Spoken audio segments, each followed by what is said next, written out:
Veranda race banking மற்றும் government தேர்வுகளுக்கான online மற்றும் ஆஃப்லைன் பயிற்சி. உங்கள் கால் சம்பந்தப்பட்ட அனைத்து பிரச்சனைக்கும் ஒரே தீர்வு டாக்டர் RKS மட்டுமே. India's finest audio wearable brand, starting at 999. எனக்கு அந்த குழந்தைய பார்க்க முடியலைங்கிற தவிப்பு தான். 5 மாதம் அவளை நான் எடுத்து தூக்கியிருக்கேன் கையில். அதுக்கப்புறம் இன்னும் பார்க்கல. கண்கள் நீயே, காற்றும் நீயே, தூணும் நீ. அது அவன் சொன்னதை பொய்யாகணுன்னே பண்ணுறீங்களா ப்ரோ? அம்மா வந்து சொன்னல ஆல்ரெடி, அவங்களுக்கு வந்து ஒர்க்கே பிரசவம் பார்க்குறது தான். ஊரில் யாராவது ஏதாச்சும் படிக்கணும்னு போகிறாங்க, இல்லைன்னா ஏதாச்சும் வெளியில் ஒர்க் இருக்குன்னு போகிறாங்கன்னா எங்கள் வீட்டில் தான் குழந்தைய கொடுத்துட்டு போவாங்க. ஏன்னா அவங்களுக்கு குழந்தைன்னா அவ்வளோ இஷ்டம். குழந்தை வளர்க்க, ஆனால் அவங்களோட சொந்த பேத்தி இன்னைக்கு பார்க்க முடியாத நிலமையில் இருக்காங்கன்றப்போ கஷ்டமாக தான் இருக்குது.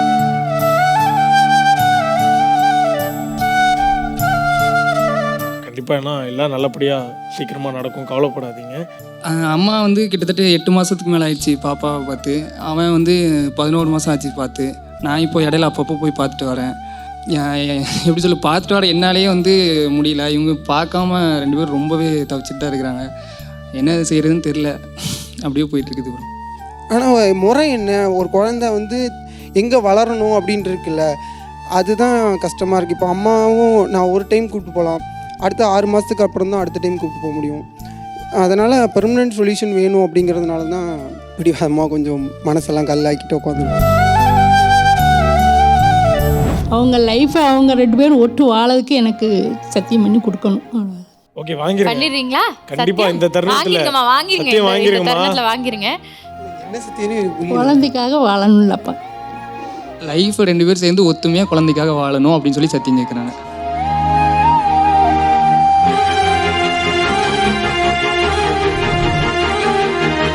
கண்கள் நீயே, காற்றும் நீயே, தோடும் நீ, துரும்பில் நீ, வண்ணம் நீயே, வானம் நீயே, ஓடும் நீ, உயிரும் நீ, பல நாள் கனவே, ஒரு நாள் நனவே, ஏக்கங்கள் தீர்த்தாயே. ஹாய், ஹலோ, வணக்கம் and welcome to SS Music Presents The Family Star Mother's Day ஸ்பெஷலில் அடுத்ததாக நம்ம எபிசோடில் யார் இருக்காங்க கார்த்தி? இவர் வந்தார்னா, அதாவது இந்த மாஸ்டரில் ஒரு டைலாக் வரும், என்ன பிடிச்சவங்களாம் கோடி பேர் இருக்காண்டா வெளிலன்ட்டு. அதை பசங்களாவது வருவாங்க, ஆனால் இவர் வெளில வந்தால் ஃபுல் அண்ட் ஃபுல் கேர்ள்ஸ் வருவாங்க. இந்த படைப்பா படம் பார்த்துருக்கியா? அவர் கை காட்டுவார், பின்னாடி டிராக்டர் ஃபுல்லாக ஆட்கள் இருப்பாங்க. அந்த மாதிரி பிரதர் இப்போதான் நான் கொஞ்சம் கொஞ்சமாக அந்த பேரை மாற்றிட்டு இருக்கேன். அப்படிதான் ஒரு மாஸ் கிரியேட் பண்ணும்ல. லெட்ஸ் வெல்கம் ரசிகனின் ரசிகன் மணி, ராஜு அண்ட் விஜயம்மா அண்ட் ஃபேமிலியாக வந்திருக்காங்க. ரொம்ப ரொம்ப ரொம்ப தேங்க்ஸ். ஸோ இந்த மதர்ஸ் டே அதுவுமா நீங்கள் 2 பேருமே முதல்ல அம்மாவுக்கு ஒரு வாழ்த்துக்கள் சொல்லி, அம்மா எவ்வளோ முக்கியம், என்ன ரொம்ப பிடிக்கும்ன்றதை 2 பேரும் பகிர்ந்துக்கிட்டிங்கன்னா ஸ்டார்ட் பண்ணிடலாம். ஆமாம், கண்டிப்பாக. இன்றைக்கி மார்னிங்லேருந்து ஃபஸ்ட்டு என்னை சர்ப்ரைஸாக அம்மாவுக்கு ஆனர் பண்ணணும். ஸோ நீங்கள் எதுவும் சொல்லாதீங்க, சொல்லாமல் கூப்பிடுவாங்க அப்படின்னாங்க. அதனால இப்போ வரைக்குமே மதர்ஸ் டே விஷஸ் பண்ணல. நான் போஸ்ட் கூட போட்டேன், அம்மா கூட இருக்கிற மாதிரி போஸ்ட் போட்டு மதர்ஸ் டே விஷ் பண்ணிட்டேன். ஆனால் அம்மா கிட்டே இது வரைக்கும், அம்மா இன்றைக்கி மதர்ஸ் டேன்னு தெரியுமா, இன்னைக்கு அன்னையர் தினம், அதுக்காக அம்மாவை மறந்துட முடியுமான்ற மாதிரி இல்லை. இன்னைக்கு உண்மையாகவே அன்னையர் தினம். அம்மாவுக்கு அதை 2 பேருமே விஷ் பண்ண கூட இல்லை. ஏன்னா இங்கே அதுக்கு ஒரு நல்ல தருணம்னு நினைக்கிறேன். 2 பேரும் கோர்ஸாக சொல்லலாம். அன்னையர் தின வாழ்த்துக்கள். இனிய அன்னையர் தின வாழ்த்துக்கள் அம்மா. சந்தோஷம் எல்லாருக்கும். ஆக்சுவலாக வாழ்க்கையில் ஃபர்ஸ்ட் டைம் அம்மாவுக்கு விஷ் பண்ணுறது இப்போ தான். அது ரொம்ப சந்தோஷமாக இருக்குது எனக்கு. எங்களுக்கு ரொம்ப மகிழ்ச்சி. ஆக்சுவலி நாங்கள் கிராமத்திலே வளர்ந்ததுனால இந்த விஷ் பண்ணிக்கிறது, ஃபார்மாலிட்டியாக பேசுறது அதெல்லாம் எங்களுக்குள்ளே இருக்காது. இதான் ஃபர்ஸ்ட் டைம். இது வரைக்கும் அம்மாக்கிட்ட என்னைக்கு பர்த்டேன்னு மட்டும் கேளுங்க, அவங்க பர்த்டே என்னன்னு கேளுங்க, அவங்களுக்கே தெரியாது. ஸோ உங்கள் பர்த்டே விஷஸ்லாம் எங்களுக்கு பழக்கமே இல்லை, இதான் ஃபர்ஸ்ட் டைமாக விஷ் பண்ணுறோம். சூப்பர், எங்களுக்கு ரொம்ப சந்தோஷம். ஆக்சுவலாக எங்களுக்கு பெருமையாக இருக்குது. இந்த ஷோவில் உங்க 2 சிங்கங்களும் இங்கே உங்களுக்காக எனக்கு ரொம்ப சந்தோஷம். என் பிள்ளைங்க பட்ட கஷ்டத்துக்கு இந்த சந்தோஷம் எனக்கு ரொம்ப சந்தோஷமாக இருக்குது. ஸோ இந்த தருணத்தில் நாங்கள் எல்இடியில் ஒரு செட் ஆஃப் ஃபோட்டோஸ் வச்சுருக்கோம். அதை பார்த்ததுக்கப்புறமா உங்களுக்கு என்ன தோணுது அப்படின்றத நீங்கள் ஷேர் பண்ணிக்கலாம். So first photo. கண்கள் நீயே, காற்றும் நீயே, தூணும் நீ. அது அவன் சொன்னதை பொய்யாகணுன்னே பண்ணுறீங்களா ப்ரோ? இல்லைங்க, நாங்கள் அப்படி இல்லை, இயல்பாக எடுத்து வச்சுருந்தோம். ஏன்னா எவ்வளோ மகிழினி உங்கள் எல்லாருக்குமே முக்கியன்றது தெரியும். ஸோ இந்த ஃபோட்டோ பார்த்தோன்னே உங்களுக்கு என்ன தோணுது? அதான் நான் முன்னாடி சொன்னது தான் ப்ரோ, ஒரு வீடியோவில் கூட சொல்லியிருந்தேன். முதல்ல வந்து அம்மா கூட இருக்க மாட்டேன், அங்கே பாப்பா கூட தனியாக இருந்தேன். அப்போது அம்மாவை தேடும் போது பாப்பா உருவத்தில் அம்மாவை பார்ப்பேன். இப்போது பாப்பா இல்லாதனால அம்மா உருவத்தில் பாப்பாவை பார்க்குறேன், அவ்வளோதான். ப்ரோ நீங்கள் சொல்லுங்கம்மா. எனக்கு அந்த குழந்தைய பார்க்க முடியலைங்கிற தவிப்பு தான். 5 மாதம் அவளை நான் எடுத்து தூக்கியிருக்கேன் கையில், அதுக்கப்புறம் இன்னும் பார்க்கலன்னு. மணி அம்மா அம்மா வந்து சொன்னல ஆல்ரெடி, அவங்களுக்கு வந்து ஒர்க்கே பிரசவம் பார்க்குறது தான். அதுனா ரொம்ப ஜாலியாக போவாங்க. இன்றைக்கி ரெண்டு பேர் டெலிவரி ஆகிற மாதிரி இருக்காங்க, எப்படி ஒன்றாவது குழந்தை பிறந்துருன்னு நினைக்கிறேன் அப்படின்னு சொல்லிட்டு ரொம்ப ஜாலியாக போவாங்க. அன்றைக்கி டெலிவரி இருந்துச்சுன்னா அம்மாவுக்கு ஜாலியாக இருக்கும். ஊரில் வந்து யாராவது ஏதாச்சும் படிக்கணும்னு போகிறாங்க, இல்லைன்னா ஏதாச்சும் வெளியில் ஒர்க் இருக்குன்னு போகிறாங்கன்னா எங்கள் வீட்டில் தான் குழந்தைய கொடுத்துட்டு போவாங்க. அவங்க டாக்டரு பெரியவங்களே அம்மாவை நம்பி தான் குழந்தைய கொடுத்துட்டு போவாங்க. ஏன்னா அவங்களுக்கு குழந்தைன்னா அவ்வளோ இஷ்டம். குழந்த வளர்க்கு ஆனால் அவங்களோட சொந்த பேத்தி இன்றைக்கி பார்க்க முடியாத நிலமையில் இருக்காங்கன்றப்போ கஷ்டமாக தான் இருக்குது.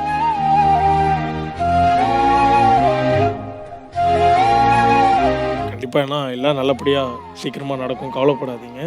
ராஜு நீங்கள் சொல்லுங்கள், ஏன்னா நீங்கள் தான் இந்த நேரத்தில் பார்த்துக்கணும் அப்படின்னு நினைக்கிறேன். அதுதான் ப்ரோ, என்ன சொல்கிறேனே தெரில. அம்மா வந்து கிட்டத்தட்ட 8 மாதத்துக்கு மேலே ஆயிடுச்சு பாப்பாவை பார்த்து. அவன் வந்து 11 மாதம் ஆச்சு பார்த்து. நான் இப்போ இடையில அப்பப்போ போய் பார்த்துட்டு வரேன். எப்படி சொல்ல, பார்த்துட்டு வர என்னாலேயே வந்து முடியல. இவங்க பார்க்காம 2 பேரும் ரொம்பவே தவிச்சிட்டு தான் இருக்கிறாங்க. என்ன செய்கிறதுன்னு தெரில, அப்படியே போயிட்டுருக்குது ப்ரோ. பார்க்க போகக்கூடாதுன்னு இல்லை, இப்போது அப்படி போனாலுமே அது ஒரு சொல்யூஷனாக இருக்காது. இப்போது நான் நாளைக்கு என்னால் முடியும், நான் 10 டைம் போய் பார்க்க போக முடியும். ஆனால் இவங்களோட உடம்பு அதுக்கு ஒத்துக்காது. இப்போது நான் சிஸ்டர்கிட்ட சொல்லிகிட்டு இருந்தேன், அவங்கள இப்போது நான் ஒரு பெரிய பொய் சொல்லி தாங்க கூப்பிட்டு வந்திருக்கேன். அவங்களுக்கு ட்ராவல் சுத்தமாக ஒத்துக்காது, உடம்புல நிறைய பிரச்சனைகள் இருக்குது. நான் என்ன சொல்லி கூப்பிட்டு வந்தேன்னா, இப்போ வரைக்கும் அது பொய்ன்னு அவங்களுக்கு தெரியாது. ஒரு ஹவுசிங் லோனு, எங்கள் அம்மாவுக்கு வீடுன்றது பெரிய கனவு. ஸோ ஏன்னா ஊரில் வந்து தாத்தா ரொம்ப நல்லா வாழ்ந்தவர். அவர் நிறைய வீடுலாம் இருந்துச்சு, எல்லாத்தையுமே குடிக்கு அடிமையாகி எல்லாத்தையுமே எழுதி கொடுத்துட்டு விட்டார். ஸோ நம்ம அந்த சொந்த ஊரில் நம்ம ஒரு வீடு வாங்கணும் அப்படிங்கிறது அம்மாவுக்கு ஒரு பெரிய ட்ரீம். ஸோ இப்போ நான் என்ன போய் சொல்லி கூப்பிட்டு வந்தேன்னா, என்னென்னமோ சொல்லி பார்த்தேன், வரல. அதனால் இப்போ லாஸ்ட்டாக என்ன போய் சொல்லி கூப்பிட்டு வந்தேன்னா, வீட்டுக்கு வந்து லோனுக்கு எல்லாரோட கையெழுத்து வேணும், அதனால் உங்கள் கையெழுத்து வேணும், நம்மளோட பேங்க் வந்து சென்னையில் தான் இருக்குது, ஸோ நீங்கள் வரணும் அப்படின்னு சொல்லி தான் இங்கே கூப்பிட்டு வந்தேன். ஸோ இந்த மாதிரி அவங்களுக்கு ட்ராவலுங்கிறதே ரொம்ப அலர்ஜி. நானும் போய் பார்த்துருவேன், நாளைக்கு அதானே சொல்யூஷனாக இருக்கும். நாளைக்கு அது அப்படியே அடுத்தடுத்து நீ வந்து பார்த்துட்டு போ, உனக்கு குழந்தைய பார்க்கணும் வந்து பார்த்துட்டு போ. ஆனால் முறை என்ன, ஒரு குழந்தை வந்து எங்கே வளரணும் அப்படின்ட்டு இருக்குல்ல, அதுதான் கஷ்டமாக இருக்குது. இப்போ அம்மாவும் நான் ஒரு டைம் கூப்பிட்டு போகலாம், அடுத்த 6 மாதத்துக்கு அப்புறம் தான் அடுத்த டைம் கூப்பிட்டு போக முடியும். அதனால் பெர்மனெண்ட் சொல்யூஷன் வேணும் அப்படிங்கிறதுனால தான் இப்படி அம்மா கொஞ்சம் மனசெல்லாம் கல்லாக்கிட்டு உட்காந்துருக்கும். கண்டிப்பாக எல்லாமே வந்து எல்லா ஹாப்பினஸும் உங்கள் 3 பேருக்குமே வந்து சேரும். Will always keep that in prayers, எப்போவுமே பிரார்த்தனையில் வச்சுக்கிறோம். பட் அந்த டேட்டூ வந்து உங்கள் கையில் வந்து அவ்வளோ அழகாக இருக்குது ராஜு. மகிழினி இப்போ எப்படி பேசுகிறாங்களா, என்ன பண்ணுறாங்க, ஜாலியாக இருக்காங்களா, ஹாப்பியாக இருக்காங்களா, எப்படி இருக்காங்க குழந்தை? நல்லா தான் இருக்கிறாங்க, ஆனால் பேச்சு இன்னும் அந்தளவுக்கு வரலன்னு நினைக்கிறேன். தெரில, நான் பார்க்கல சரியா. வீடியோ காலில் பார்க்கும்போது சிரிப்பாங்க, பார்த்து விளையாடுவாங்க, கொஞ்சம் டேடின்னு சொல்லுவாங்க. ஆக்சுவலாக பாப்பா ஃபஸ்ட்டு சொன்ன வேர்டே வந்து அப்பா தான். அவங்க வாய் திறந்து பேசின வேர்டே வந்து அப்போ தான். பஸ்ஸில் போகும்போது எதிர்ச்சியாக அப்பா அப்பான்னு சொல்லிட்டு அது என்னை பார்த்துட்டே சொல்லிட்டு இருப்போம். அது வீடியோவாக கூட போஸ்ட் பண்ணியிருப்போம். ஃபஸ்ட்டு பேசின வேர்டே அப்பா தான். ஆனால் அதுக்கப்புறம் பேசவே முடியல. பேச ஆரம்பிச்சதுலேருந்து பார்க்க முடியல, பேச முடியல. இப்போ எத்தனை வயசு ஆகுது? 1.5 வயசு. பட் கண்டிப்பாக அவங்களுடைய அன்புக்கு வந்து இந்த பேரன்புக்கு ஒரு சொல்யூஷன் கண்டிப்பாக இருக்கும். ஸோ நாங்களும் ப்ரே பண்ணிக்கிறோம். நீங்கள் எடுத்து கொஞ்சிற மாதிரியான தருணம் கண்டிப்பாக வரும் அம்மா. அதுக்கான பிரார்த்தனை வந்து நாங்கள் எல்லாருமே வரணும், அதைத்தான் கடவுளை வேண்டுகிறேன். கண்டிப்பாக வரும். ஓகே, ஸோ இந்த நேரத்தில் அடுத்த பிக்சர் பார்த்துடலாம். தெய்வங்கள் எல்லாம் தோற்றே போகும் தந்தை அன்பின் முன்னே, தாலாட்டு பாடும் தாயின் அன்பும் தந்தை அன்பின் பின்னே. இந்த ஃபோட்டோ பார்க்குறப்ப என்ன தோணுதுமா? அதான் இந்த ஃபோட்டோவை பற்றி சொல்லணுன்னா, எங்கள் வாழ்க்கையிலேயே ஃபஸ்ட் டைமாக எங்கள் அம்மாவுக்கு பொட்டு இருந்து பார்த்த ஃபோட்டோ இதுதான். இது நினைவு தெரிஞ்சு. அதே மாதிரி சாரியுமே புது சாரீ கட்டினதே இல்லை. இந்த சாரீ இன்னைக்கு கட்டி கூட்டு வரதுக்குள்ளே நான் பட்ட பாடு எனக்கு தான் தெரியும்.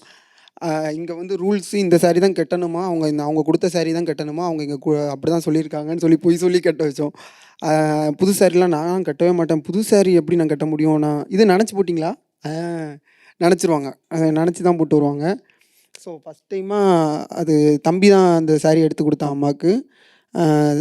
சாரீ கட்ட வச்சு அப்புறம் அந்த ஃபோட்டோவும் எங்களுக்கு ரொம்ப மெமரபுளான ஃபோட்டோ. அது அம்மாவை புட்டோட பார்க்குற இது எங்களுக்கு அப்போ தான் கிடச்சிச்சு. அம்மா இப்போது சொன்னாங்க, மணி வந்து இங்கே கூட்டிகிட்டு வந்தது வந்து வீடு கட்டணும் அப்படின்ற ஒரு பெரிய ஆசை இருக்குது. ஸோ அதை நிறைவேற்றணுன்ற மாதிரி அது ஒரு பொய் சொல்லி தான் கூட்டிகிட்டு வந்திருக்கேன்னு. அது கண்டிப்பாக நடந்துடும். பட் உங்களுக்கு என்னம்மா ஆசை? அதை தாண்டி என்ன ஆசை? எனக்கு என்ன ஆசை, இந்த பிள்ளைங்க நல்லா வரணும், இதுக்கு விட இன்னும் மேலே மேலே நல்லா வரணும். அதுக்கு நீங்கள் எல்லா ஒத்துழைப்பும் வேணும். கண்டிப்பாக அது கண்டிப்பா இருக்குமா? எப்போதுமே ஆல்ரெடி பெரிய ஆளாக தான் இருக்காங்க, இன்னும் பெரிய ஆளாக சீக்கிரமாக வரணும் கண்டிப்பாக. கண்டிப்பாக எல்லாமே நல்லபடியாக உங்களுக்கு அமையுமா? ராஜு, உங்களுக்கு அந்த பிக்சர் பார்க்குறப்போ என்ன தோணுது? அதுதான் அவன் மணி சொன்ன மாதிரி தான். அப்பா நாங்கள் 4 பேர் சேர்ந்து ஃபோட்டோ எதுவும் எடுக்கலை. அப்படியே எடிட் பண்ணி வந்தால் கூட யாராவது ஒருத்தரோட ஃபோட்டோ எப்படியாவது மிஸ் ஆயிரும். அந்த பிக்சரில் தான் 4 பேரும். இன்னொன்று என் தங்கச்சி அதில் இல்லை. அது மட்டும்தான் எங்களுக்கு கொஞ்சம் குறையாயிடுச்சு. ஆமாம், தங்கச்சி என் பிள்ளையும் அதில் இருந்துச்சுன்னா கரெக்டாக இருந்துச்சு. அம்மா நீங்கள் வந்து எதுக்காகவும் ரெஸ்ட்ரிக்ட் பண்ணிக்காதீங்க உங்களை. நீங்கள் என்ன வேணாலும் பண்ணலாம், கேன் டூ எனி திங். கண்டிப்பா. ஸோ அவர் ஆசையாக எடுத்து கொடுத்த சாரீ நீங்கள் நினச்சி தான் போகணுன்னு இல்லை, அது அப்படியே கூட போட்டுக்கலாம். You can be any thing. நீங்கள் வந்து என்னவா வேணாலும் இருக்கலாம். பசங்க உங்களுக்காக இருக்காங்க கடைசி வரைக்கும். நீங்கள் உங்களை எதுக்குள்ளேயும் அடக்கிக்காதீங்க. சரி, சுதந்திரமாக இருங்கம்மா. இப்போ வந்து நம்ம நிறைய விஷயங்கள் அந்த அன்பை வந்து பார்த்தோம், உண்மையான அன்பை பார்த்தோம். இவ்வளோ பேசிட்டோம். இந்த தருணத்தில் மணி அண்ட் ராஜேஷ் 2 பேருமே அம்மா கிட்ட ஒரு சாரி, ஒரு தேங்க்யூ, இந்த விஷயத்துக்காக சாரியும் இந்த விஷயத்துக்காக தேங்க்யூவும் சொல்லணும்னா அது எந்த விஷயமா இருக்கும்? என்னன்னா, நிறைய கஷ்டப்படுத்தியிருக்கிறேன். 1 2லாம் இல்லை. அவன் கொஞ்சம் அம்மா பேச்சை கேட்பான். நான் கேட்காம அங்கங்கன்னு போய் ஏதாவது பிரச்சனை பண்ணிட்டு அது இதுன்னு பண்ணிடுவேன். ஆனால் பண்ணிவிட்டு தப்பி எதுவும் வழி தெரியாது. கடைசியில் அம்மாவுக்கு எல்லாம் தெரிஞ்சிடும். அவனுக்கும் தெரிஞ்சிடும், அம்மாவுக்கும் தெரிஞ்சிடும். அப்போது நிறைய டைம் சொல்லி பார்த்துருக்காங்க, வேணாம் பண்ணாதப்போ இப்படி போகாது. அதுவும் மணிலாம் ரொம்ப புலம்புவான், இது பண்ணாதில், இது பண்ணால் இப்படி தானே முடியும்னு சொல்லுவான். சேரலன்னு சொல்கிற மாதிரி சொல்லிட்டு நான் அதை தான் பண்ணுவேன். மணி அதாவது எப்படி சொல்ல, மணி அம்மா இல்லை, என்கிட்ட யாராவது இதை பண்ணாதுன்னு சொன்னால் நான் அதை பண்ணி தான் ஆவேன், என்ன தான் நடக்குதுன்னு பார்ப்போம் அப்படின்ற மென்டாலிட்டி எனக்கு. அதனால் நிறைய கஷ்டப்பட்டுருக்காங்க. ஒரு டைம்லாம் போலீஸ்லாம் வந்து அவங்க காலில் விழுற அளவுக்குலாம் போயிட்டாங்க. அந்த அளவுக்கு ஒரு பிரச்சனை பண்ணி விட்டேன். அந்த மாதிரி நிறைய சொல் பேச்சு கேட்காம நிறைய பண்ணி நிறைய கஷ்டப்படுத்தியிருக்கிறேன். ஓகே, அதுக்கு வந்து சாரி தேங்க்ஸ். இதுக்கு தேங்க்ஸ்னா எப்படி சொல்கிறது, இவ்வளோத்துக்கு வளர்த்து விட்டதே பெரிய விஷயம் இல்லை. ஸோ அதான் சிம்பிளாக முடிச்சிட்டிங்க. மணி, நீங்கள் தேங்க்ஸ் என்ன விஷயத்துக்காக, சாரி என்ன விஷயத்துக்காக? தேங்க்ஸு ஒரு விஷயம்லாம் இல்லை, நான் நிறைய சொல்லணும், நிறைய தேங்க்ஸ் சொல்லணும். அதான் நான் இப்போ உங்கள்கிட்ட சொன்ன எல்லாமே அவங்க நினச்சிருந்தா எங்களை வந்து ஒரு ஸ்டார்டிங்கில் வந்து அந்த மாதிரி அப்பா இல்லாமல் இருக்கும்போது ஹாஸ்டலில் சேர்த்து விட சொல்லி நிறைய பேர் அவங்களாவும் வந்து கேட்டாங்க. அப்புறம் கொஞ்சம் நல்லா படிக்கிற பசங்கன்றதுனால சில இடத்துலேருந்து அவங்களாவும் ஆஃபர் பண்ணி கூப்பிட்டாங்க. அப்புறம் சொந்த பந்தங்களும் ஹாஸ்டலில் சேர்த்து விட்டுட்டு வழியை பாரு, இவங்களெலாம் வச்சு சோறு போட முடியாது, அது கஷ்டம், அப்படி இப்படின்னு நிறைய சொல்லிட்டு இருந்தாங்க. ஸோ அந்த டைம்லேயும் எங்களை விடாமல் 3 பிள்ளைங்க, ஒருத்தர் 2 பேர் இருந்தால் கூட தெரியாது, 3 பிள்ளைங்கன்றப்போ 3 பிள்ளைங்களையும் கூடவே இருந்து கண்ணு கருத்துமாக பார்த்துக்கணும், நம்ம சரக்குக்குள்ளேயே வச்சுக்கணும் அப்படின்னு நினச்சி பார்த்துக்கிட்டதுக்கு தேங்க்ஸ் சொல்லுவேன். இவ்வளோ நாளும் இப்போ வரைக்குமே அவங்களோட கைடன்ஸில் தான் வளர்ந்துட்டுருக்கோம். ஸோ அதுக்கு தேங்க்ஸ் சொல்லுவேன். சாரி வந்து அம்மாவை நாங்கள் இப்போ வரைக்குமே ஒரு பொம்மை மாதிரி தான் வச்சுருக்கோம். நாங்கள் என்ன சொல்கிறோமோ அதை செய்யக்கூடிய ஒரு பொம்மை. நாங்கள் என்ன கீ கொடுக்கறதுக்கு ஏற்ற மாதிரி ஆடிட்டு இருப்பாங்க. அது என்ன காரணம்னு பார்த்தீங்கன்னா, அம்மாட்ட இருக்கிற ஒரே ஒரு மைனஸ் அவங்களோட வாய் மட்டும்தான். ஊர்க்காரங்கன்றதுனால அவங்களுக்கு நிறைய புரணி பேசுகிறதுனா அவ்வளோ அலாதி பிரியம். அவங்களுக்கு நிறைய பேசுவாங்க, நிறைய பேசிகிட்டே இருப்பாங்க. இப்போ ஒன்றும் இல்லை, நீங்கள் இவங்களை பற்றி 2 வார்த்தை பேசுனீங்கன்னா இவங்க 3 வார்த்தை பேசுவாங்க. அவங்கள பற்றி தெரிஞ்சிருக்கவே வேண்டாம். அதுக்கு காரணம் வந்து உள்ளே இருக்கிற வெஞ்சன்ஸ் எதுவுமே கிடையாது. பேசணும் எனக்கு, அவ்வளோதான். நான் இப்படி 2 வார்த்தை பேசினா நீங்கள் பேசுவீங்களா? நான் பேசுவேன். அந்த மாதிரியான ஆள். அதனாலேயே பயந்து நாங்கள் அம்மா பேசுகிறக்கூடாதுன்றதுக்காகவே வாய் முடுங்கம்மா, சும்மா சாஃப்டாக சொன்னா கூட அது முடிஞ்சிடும். ஆனால் நாங்கள் இது வரைக்கும் அம்மாட்ட சாஃப்டாக சொல்லி புரிய வச்ச நாளே கிடையாது. ஏதாவது ஒரு விஷயம் இது பண்ணுறாங்க, யாராவது ஒருத்தங்க வந்திருக்காங்க, அந்த நேரத்தில் அம்மா பேசக்கூடாதுன்னா போங்கம்மா அப்படின்னு பல்ல கடிப்போம். பல்ல கடிக்கிறத பார்த்தா அப்போ நம்ம பிள்ளைகிட்ட ஏதோ தப்பாக நடக்கிறோம் அப்படின்னு நினச்சிட்டு என்னன்னே யோசிக்க மாட்டாங்க. எதுக்கு இப்போ பல்ல கடிச்சு எதுவுமே கேட்க மாட்டாங்க. அவங்க பாட்டுக்கு கிச்சனுக்குள்ளே போயிடுவாங்க. அங்கே போய் அழுதுட்டு இருப்பாங்க. அப்புறம் தனியாக போயிட்டு இதுதாம்மா காரணம், நீங்கள் இவங்கள்ட்ட பேசுனீங்கன்னா இது இப்படி ஆகுமா அப்படி ஆகுமா அப்படின்னு நம்ம சொல்லி புரிய வைக்கிற மாதிரி இருக்கும். அதனால ஒவ்வொரு விஷயத்துலையும் இந்த மாதிரி பொம்மை மாதிரி யூஸ் பண்ணும்போது எனக்கு நிறைய ஹர்ட் ஆகும். ஆனால் தவிர்க்க முடியாதனால அப்படியே நடத்திட்டு இருக்கோம். அதுக்காக தான் சாரி சொல்லுவேன். இப்போ கூட உள்ளே இருக்கும்போது நிறைய சொல்லி கூப்பிட்டு வந்தேன். மா இது இப்படி நடக்குமா, அவங்க அப்படி கேட்பாங்கம்மா, அப்போல்லாம் இப்படி தான்மா வாய் மூடிட்டு இருக்கணுமா, நான் எதுவாக இருந்தாலும் என்னையை பாருங்கள், நான் சொன்னதுக்கப்புறம் பேச ஆரம்பிங்க அப்படின்னு அது கூட கோட் பண்ணியிருப்பாங்க. என்னை பேச விட மாட்டேங்கிறானுங்க அப்படின்னு சொல்லிட்டு சொல்லியிருப்பானுங்க. அதுதான் பொம்மை மாதிரி நடத்துகிறதுனால சாரி சொல்லிக்குவேன். அதாவது என்னென்னா, எங்கள் சொந்த பந்தம் அப்புறம் சுற்றி உள்ளவங்கலாம் வந்து அம்மாவை தான் சொல்லுவாங்க. ஒன்னால தான் பிள்ளைங்க வாழ்க்கை இப்படி ஆயிடுச்சு, நீ தான் கெடுத்துட்ட வச்சுட்ட, நீ எடுத்த முடிவு தான் அப்படின்னு சொல்லுவாங்க. ஆனால் ஒன்றில் கூட அவங்க முடிவாக இருக்காது, எங்கள் முடிவாக தான் இருக்கும். அது சொன்னால் கூட அவங்க என்ன சொல்லுவாங்கன்னா, நீ தான் பெரியவ, அவங்க பிள்ளைங்க அப்படி சொன்னாலும் நீ தான் பண்ணணும். ஆனால் நாங்கள் மிரட்டி நாங்கள் அப்படி தான் பண்ணுவோம், அந்த மாதிரி அவங்கள மிரட்டி அவங்கள எதுவும் முடிவெடுக்கவே விட மாட்டோம். எங்கள் முடிவை தான் அவங்க வேறு வழி இல்லாமல் கேட்டாகணுன்ற நிலைமை தான் அவங்களுக்கு. ஆனால் சொந்த பந்தம் யாருக்கும் அது புரியாது, அவங்க தான் அப்படின்ற மாதிரி பேசுவாங்க.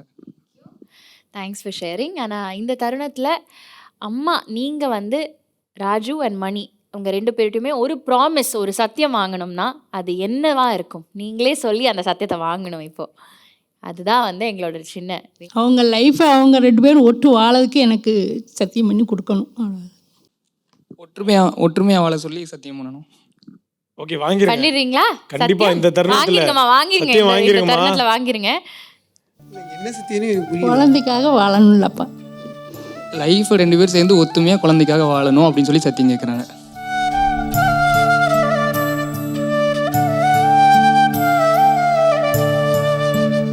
திரும்ப வந்து எல்லாருமே சேர்ந்து ஹாப்பியாக குழந்தைக்காக வந்து சேர்ந்து வாழணும் அப்படிங்கிற ஒரு சத்தியம் கொடுத்துருக்கீங்க. To you have anything to say? ஏதாவது சொல்ல விருப்பப்படுறீங்களா இந்த தருணத்தில்? அம்மா சத்தியம் கேட்டாங்க, பண்ணிட்டீங்க. இப்போ என்ன சொல்ல போறீங்க? அம்மாக்கு ஒத்துமையாக வாழணும்னு சொல்லி சத்தியம் கேட்டாங்க, நாங்கள் சத்தியம் பண்ணுவாங்க. அதாங்க, அது எல்லாமே தான் கம்பைன் ஆயிருக்கும். அதில் ஒத்துமையான நானும் தம்பிங்க. அது ஏதாவது அவங்களுக்கு அடுத்து குழந்தைக்காகன்ற மாதிரி சொல்லியிருக்காங்களே, ஒரு ஹிண்ட் கொடுத்துருக்காங்களே, கோர்த்து விட்றீங்க. குழந்தைக்காக ஒரு வாழணும், சேர்ந்து வாழணும்னு இருக்காங்க. அது ஒரு அம்மாவோட ஆசை, அந்த கனவை நீ மதர்ஸ். அதாவது அவங்க என்ன சொல்ல வராங்கன்னா, நானும் அவனும் அப்படியே ஆப்போசிட் அவன் பேச்சு நான் கேட்க மாட்டேன், நான் ஏதாவது ஒன்று சொன்னேன்னா அவன் ஏற்றுக்க மாட்டான், இந்த மாதிரி இருப்போம். 2 பேரும் சண்டை போட்டுக்கிட்டே தான் இருப்போம். அது அவங்க கூட கொஞ்சம் விட்டு கொடுத்து போயிடுவான், நான் அவன் ஏதாவது ஒன்று சொல்லிட்டா சண்டை போடாமல் இருக்கவே மாட்டேன், அந்த மாதிரி. அதனால் அவங்களுக்கு அதை நினச்சி தான் பயம். நாங்கள் 2 பேரும் சண்டை போட்டு ஆளுக்கு தனித்தனியாக லைஃப்பை பார்த்துட்டு போயிடுவோன்ற பயம்தான். அதனால் 2 பேரும் ஒற்றுமையாக இருக்கணும்னு தான் கேட்டாங்க. பாப்பா வந்து அடிஷனல் சேர்த்துக்கிட்டாங்க, அவ்வளோதான். ஓகே, ஏதோ சொல்லிங்களே, சமாளிச்சிட்டீங்க ராஜு. நீங்கள் மணி, நீங்கள் ஏதாவது சொல்ல விருப்பப்படுறீங்களா? எதுவுமே சொல்ல விரும்பலை. சொல்ல முடியாத விஷயங்கள் நிறையா உள்ளே வச்சுருக்கேன். அதனால் அது அப்படியே சொல்ல வேண்டிய நேரமும் வரக்கூடாதுன்னு நினச்சிட்ருக்கேன். அதனால் இப்போதைக்கு அதை பற்றி எதுவுமே வேணாம், எல்லாம் நல்லதாகவே நடக்கட்டும் அப்படின்னு நானும் வேண்டிக்கிறேன், அவ்வளோதான்.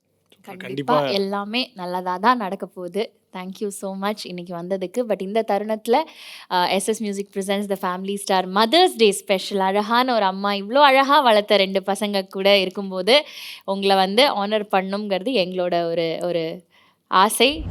SS music presents the family star mother's day ஸ்பெஷலில் இங்கே ராஜு அண்ட் மணி அம்மா இருக்காங்க. அம்மாவை வந்து இந்த தருணத்தில் வந்து ஆனர் பண்ணும் அப்படிங்கிறதுக்காக ப்ளீஸ் இந்த க்ரௌன் அண்ட் சாஷ் வந்து அவங்களுக்கு ப்ரெசென்ட் பண்ணி இந்த ட்ரோஃபியுமே கொடுத்துருங்க. அதுதான் வந்து கரெக்டாக இருக்கும்.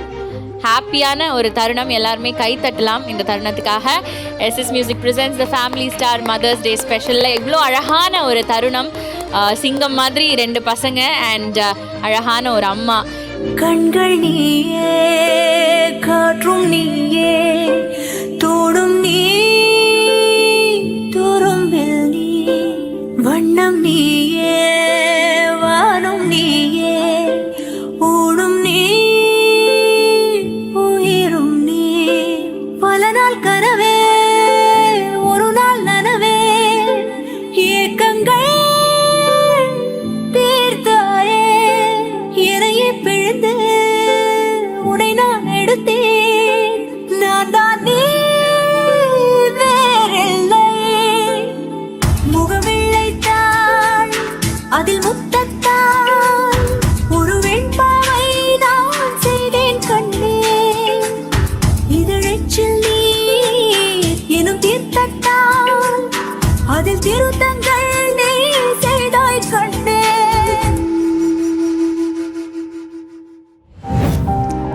மாதிரி கிடைக்கவே மாட்டாங்க.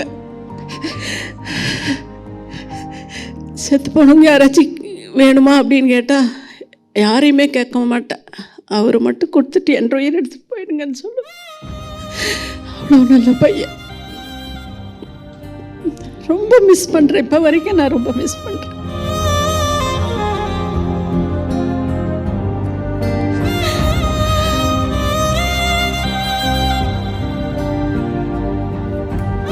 இப்போ கூட Arvind is here. He will be with me. He will be with me for ever.